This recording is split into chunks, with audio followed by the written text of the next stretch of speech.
আজকের এই ভিডিওতে আমরা আলোচনা করতে চলেছি রায় ও মার্টিন প্রশ্নচিত্রার পঞ্চম শ্রেণীর প্রথম পর্যায়ে মূল্যায়ন 2026 এর ইংরেজি বিষয়ে যে 3 দাগের প্রশ্নপত্রটি রয়েছে অর্থাৎ বনগাঁ হাই স্কুল এইচএস বিদ্যালয়ের সমস্ত প্রশ্নের উত্তরগুলি সমাধান করব।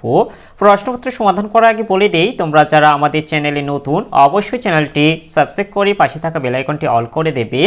প্রথমে তোমাদের আছে রিডিং স্কিল, সিনে আছে একে read the following text and answer the question given below. তাহলে আমরা টেক্সটটা পড়ে নেব।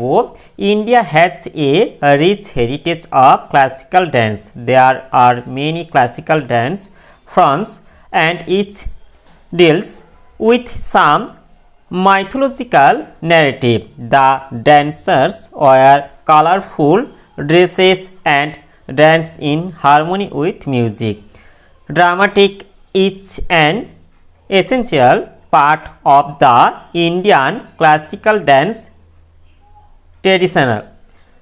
Kathak is a dance of North India, while Bharatanatyam, Mohiniyattam, Kuchipudi and Kathakali are all from South India. Manipuri and Odissi dance are dance from of Eastern India. Such a wide variety of dance forms cannot be found anywhere else in the world. তাহলে আমরা টেক্সটটা পড়ে নিলাম, এবার প্রশ্নের উত্তরগুলি করব। এটিটা হচ্ছে choose the correct answer from the given alternatives. এতে আছে দ্য ড্যান্সার্স ড্যান্স, এটা হবে উইথ মিউজিক।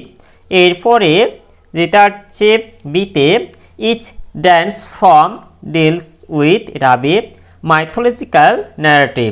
এরপরে সিটিটা হচ্ছে colourful dresses are put on by, এটা হবে ড্যান্সার্স। এরপরে দ্বিতীয়টা হচ্ছে India has a rich heritage of, এটা হবে ক্লাসিক্যাল ড্যান্স। এরপরে বিতে এটা হচ্ছে write tree for true and A for false statements in the given boxes. এতে এটা হচ্ছে dramatics is an unnecessary part of Indian classical dance tradition. এটা false হবে। এরপর বিতে আছে in India there are many types of classical dance, এটা true হবে। এরপর সিটিটা আছে Bharatanatyam is a dance form of North India, এটা false হবে।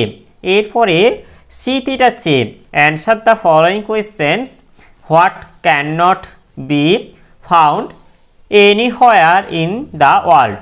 এর উত্তরটি হলো, এর উত্তরটি আমরা বলে দেবো যে such a wide variety of dance forms can not be found anywhere else in the world.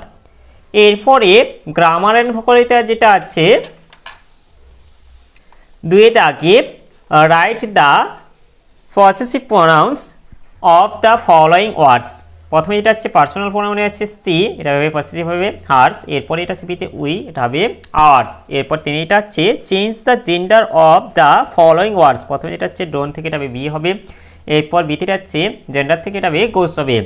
এরপরে রাইটিং স্কিল যেটা হচ্ছে write 8 sentence about your experience as a student in Bongaon high school.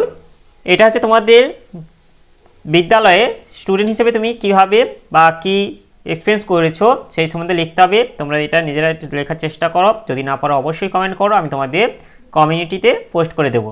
তাহলে আজকের ভিডিওতে আমরা পঞ্চম শ্রেণীর ইংরেজি বিষয়ে যে 3 দাগের প্রশ্নপত্রটি ছিল তা আজ সমাধান করলাম।